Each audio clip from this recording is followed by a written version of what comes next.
do Senhor Jesus, seja bem-vindo a mais uma aula da Escola Bíblica Dominical, aqui na Assembleia de Deus, Ministério Plena Unção. O nosso pastor presidente é o pastor Marcos Fernandes. A nossa igreja fica situada na Rua Amaral 95, Andaraí, na cidade do Rio de Janeiro. Hoje estudaremos a lição de número 6 da revista Gente de Oração, da editora cristã evangélica. O texto básico desta lição está em Abacuque, capítulo 3, versículos do 1 ao 19, cujo título é Oração de Abacuque. 1. Oração do profeta Abacuque sobre a forma de canto. Ouve, Senhor, a tua palavra e temi. Aviva, ó Senhor, a tua obra no meio dos anos. No meio dos anos a notifica. Na ira, lembra-te da tua misericórdia. Deus veio de Temã, e o santo do monte de Parã, Selá. A sua glória cobriu os céus, e a terra encheu-se do seu louvor. E o seu resplendor era como a luz, raios brilhantes saíam da sua mão, e ali estava o esconderijo da sua força. Adiante dele ia a peste, raios de fogo sob os seus pés. Parou e mediu a terra, olhou e separou as nações, e os montes perpétuos foram esmiuçados. Os outeiros eternos se encurvaram, o andar eterno é seu. Vi as tendas de Cusã em aflição, as cortinas da terra de Midian tremiam. Acaso é contra os rios, Senhor, que estás irado? Contra os ribeiros foi a tua ira, ou contra o mar foi o teu furor? Para que andasses montado sobre os teus cavalos, sobre os teus carros de salvação? Descoberto se fez o teu arco. Os juramentos feitos às tribos foram uma palavra segura, Selá. Tu fendeste a terra com rios, os montes te viram e tremeram, a inundação das águas passou, deu abismo à tua voz, levantou as suas mãos ao alto. O sol e a lua pararam em suas moradas, andaram à luz das flechas, ao resplendor do relâmpago da tua lança. Com indignação marchaste pela terra, com ira trilhaste as nações. Tu saíste para a salvação do teu povo, para o salvamento do teu ungido. Tu feriste a cabeça da casa do ímpio, descobrindo os fundamentos até o pescoço. Selá. Tu abriste com seus próprios cajados a cabeça dos guerreiros. Eles me acometeram tempestuosos para me espalharem. Alegravam-se como se estivessem para devorar o pobre em segredo. Tu, com os teus cavalos, marchaste pelo mar, pela massa de grandes águas. Ouvindo eu, o meu ventre se comoveu, a sua voz tremeram os meus lábios, entrou a podridão nos meus ossos, estremeci dentro de mim. Descanse eu no dia da angústia, quando ele vier contra o povo que nos destruirá. Portanto, ainda que a figueira não floresça, nem haja fruto na vide, o produto da oliveira minta, e os campos não produzam mantimento, as ovelhas da malhada sejam arrebatadas, e nos currais não hajam vacas. Todavia, eu me alegrarei no Senhor, exultarei no Deus da minha salvação. Jeová, ó Senhor, é a minha força, e fará os meus pés como os das corças, e me fará andar sobre as minhas alturas, para o cantor mor sobre os meus instrumentos de música. Aleluia! Sabemos muito pouco a seu respeito, mas do livro podemos deduzir que provavelmente Abacuque viveu durante o reinado do ímpio rei Joaquim, que levou a nação de Judá ao caminho da destruição moral e espiritual, como encontramos em 2 Reis, capítulo 24, versículo 34 e capítulo 24, versículo 5. Abacuque profetizou no período de 605 a 600 a.C., antes de Jerusalém ser invadida por Nabucodonosor, que levou para o cativeiro na Babilônia muitos judeus. Abacuque foi contemporâneo do profeta Jeremias. Abacuque é um profeta que canta dentro da noite. Esse profeta começa a sua profecia, o seu livro, a sua mensagem nas alturas excelsas. Ele vai do desespero à esperança, do temor à fé, da angústia avassaladora à exultação indizível e cheia de glória. Na verdade, o capítulo 3 muda de estilo e de conteúdo, porque até aqui este homem estava aflito, este homem estava desesperado, este homem estava assaltado pela dúvida. Mas agora ele estava pleno de fé, cheio de alegria e entusiasmo com Deus. Na verdade, ele agora consegue conciliar razão com fé. Abacuque 3, do versículo 1 a 19, é o clímax espiritual do livro. Depois de questionar Deus, nos capítulos 1 e 2, o profeta chega a uma postura de fé madura, mesmo sem respostas fáceis. O capítulo é uma oração em forma de salmo, onde as dúvidas dão lugar à confiança. Contexto de Abacuque 3. Abacuque vive um tempo de violência, injustiça e ameaça estrangeira, os povos caldeus e babilônicos. Ele não entende por que Deus demora a agir, porque Deus usa uma nação pior para disciplinar Judá.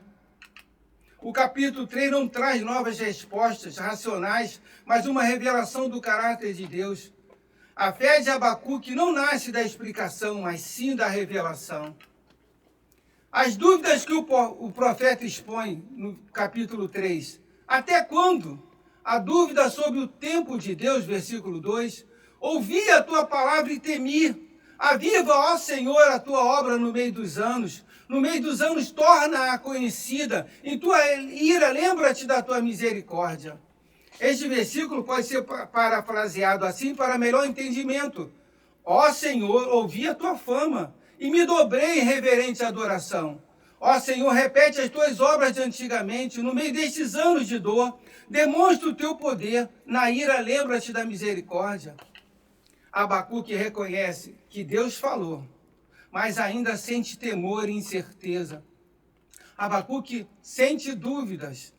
Por que Deus não age agora? Onde está o Deus que age? Versículos do 3 ao 15. Abacuque relembra atos poderosos do passado. Deus vindo de Temã.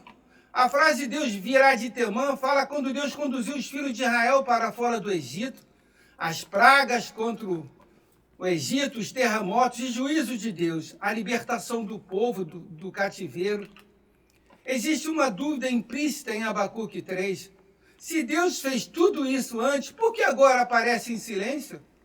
O profeta luta contra o contraste entre um Deus poderoso no passado e um presente cheio de caos. Como confiar quando tudo desmorona? A dúvida sobre o futuro. Aqui está a crise máxima. Abacuque lista o colapso total da economia e da sobrevivência. No texto, ainda que a figueira não floresça, nem haja fruto na vide, o produto da oliveira minta e os campos não produzam mantimento, as ovelhas das malhadas sejam arrebatadas e nos currais não haja vacas.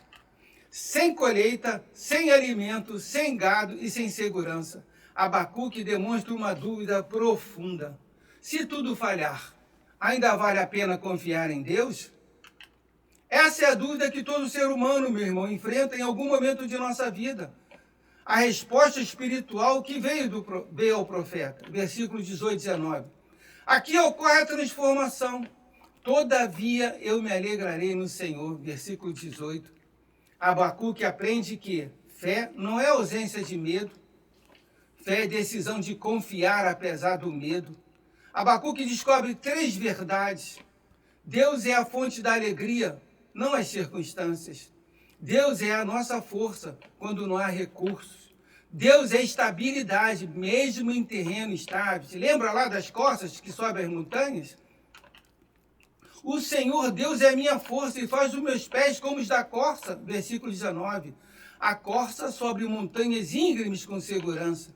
A fé não remove a sua montanha, mas te capacita a caminhar sobre ela. As dúvidas do profeta são sobre o tempo de Deus, sobre o agir de Deus, sobre o sentido de confiar quando tudo falha. A resposta não foi lógica, mas foi espiritual. Deus respondeu mandando Abacuque escrever a visão em tábuas bem grandes, para que todos, mesmo que passassem correndo, pudessem ler.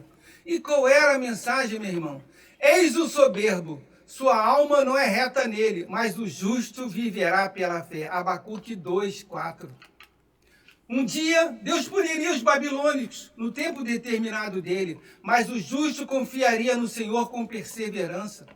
Foi nessa passagem que Paulo encontrou a prova bíblica para a doutrinação da justificação pela fé, como está em Romanos 1, capítulo 1, versículo 17, e Gálatas 3, versículo 11. E a palavra de conforto de Abacuque tem sido um texto-chave para a fé na Reforma Protestante desde o século XVI, conforme está na Bíblia de Estudo de Genebra.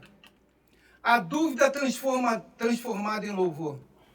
Abacuque começou o livro questionando a Deus, mas terminou com uma oração de louvor. Ele se humilhou perante o Senhor, pedindo misericórdia, e começou a adorar o Senhor, cujo resplendor é como a luz. Raios brilham da sua mão, e ali estava velado o seu poder.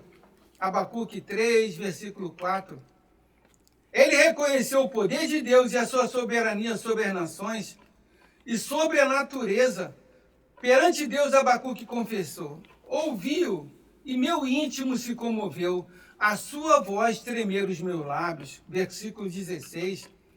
Mas reconheceu que Deus ouviu suas dúvidas e coube ao profeta esperar calmamente pelo julgamento dos perversos. A justiça não é nossa, meu irmão, a justiça vem de Deus. Cabe nós só perseverar em fé e crer que o nosso Deus, ao seu tempo, fará a justiça. Abacuque 3 nos ensina uma fé madura, que não nega a dor nem ignora a injustiça, mas escolhe confiar em Deus apesar das circunstâncias. Sigamos o exemplo de Abacuque, que nós devemos ter essa fé madura, essa fé racional e sóbria, que acredita que Deus, ao seu tempo, fará justiça. O profeta chega ao auge do seu conflito espiritual e transforma suas angústias em adoração. As principais lições sobre fé e confiança são: 1. Fé não é silêncio diante da dor, é diálogo com Deus. Abacuque não escondeu seu medo nem sua perplexidade, ele orou, mostrando que fé verdadeira leva a dor para Deus, não para a incredulidade. Confiar não é fingir que está tudo bem, meu irmão, mas continuar falando com Deus, mesmo tremendo, sofrendo e gemendo. Lição que nós tiramos: nos momentos de injustiça e aflição, não se afaste de Deus, aproxime-se dele com o coração aberto. Lembrar do que Deus já fez fortalece a fé no presente. Abacuque relembra os grandes feitos de Deus no passado. Abacuque 3, do versículo 3 a 15. Ele revive a libertação do povo, o poder soberano de Deus sobre as nações, a fidelidade divina ao longo da história do povo de Israel. Lição: a memória espiritual é uma arma contra o desânimo, irmão. Quem lembra do agir de Deus no passado, aprende a confiar no futuro. Você tem trazido à memória o que Deus tem feito, os livramentos, a provisão, o sustento, o cuidado de Deus para com a sua vida? Faça essa reflexão, que Deus vai te fortalecer a tua fé. Fé madura treme, mas não retrocede. O profeta confessa que o seu corpo estremece, no versículo 16. Porém, ele decide esperar em Deus. Ele sente medo, mas não abandona o chamado e a esperança. A fé não elimina o temor, mas impede que ele governe. Lição que nós tiramos aqui: sentir medo não é falta de fé, desistir de confiar é que é. Confiar em Deus quando tudo falha é fé no mais alto nível. Como é que está seu nível de fé, irmão? Está no nível do sobrenatural? O texto mais conhecido do capítulo, versículo 3, 17 e 18, revela uma fé radical. Ainda que a figueira não floresça, todavia me alegrarei no Senhor. Não há colheita, não há gado, não há recurso, mas mesmo assim, a alegria não está nas circunstâncias, mas em Deus. Deus é a nossa alegria. Deus é a força quando não há mais força, meu irmão. O seu Deus é a minha força, versículo 19. A vitória não vem da capacidade humana, da minha ou da sua, vem de Deus. Deus sustenta e capacita a caminhar pelas alturas, mesmo em terreno difícil. Lição que nós tiramos aqui: nos dias de injustiça e aflição, Deus não apenas resolve o problema, Ele sustenta o nosso coração. Não desista de confiar só porque o cenário é difícil, muitas vezes olhando em volta as circunstâncias e achando que não tem saída. Mas o salmista diz: elevo meus olhos para o monte, de onde virá o meu socorro. O meu socorro vem do Senhor Jeová, que criou o céu e a terra. Deus continua sendo fiel mesmo quando a figueira não floresce. O silêncio de Deus não é ausência, mas muitas vezes é trabalho invisível. Você sabia disso? A sua fé não é medida pela ausência de lutas, mas pela permanência na presença de Deus no meio delas. Abacuque tremeu, chorou e temeu, e ainda assim permaneceu firme. Se você continua orando mesmo cansado, isso já é fé em ação. Deus transforma vales em caminhos de crescimento. Ele não apenas livra do problema, mas fortalece os pés para andar em lugares altos. O processo que dói hoje está transformando maturidade espiritual para amanhã. A alegria do Senhor não depende de resultados imediatos, meu querido irmão. Quando tudo falta, Deus continua suficiente. A verdadeira paz não nasce quando o coração descansa em quem é Deus, não apenas no que Ele faz. Amém? Quando a verdadeira paz, vou repetir aqui para você, é quando você descansa em quem Deus é e não apenas no que Ele faz por você. É pelo que Ele é na sua vida. O Senhor é a sua força quando a sua acaba. Se hoje você se sente fraco, saiba, é exatamente nesse lugar de fraqueza que Deus se revela como sustento, refúgio e esperança viva. Permaneça firme. A última palavra não é da injustiça, é de Deus. Assim como Abacuque terminou em adoração, você também terminará esse ciclo mais forte, mais maduro e mais confiante no Senhor. Glória a Deus. E aqui nós terminamos essa lição. Espero que você saia dessa lição mais fortalecido, confiando em Deus, sabendo superar as adversidades, os obstáculos, sabendo que Deus está cuidando de tudo e tudo se fará no tempo dele. Amém? Fica na paz do Senhor Jesus, meu irmão.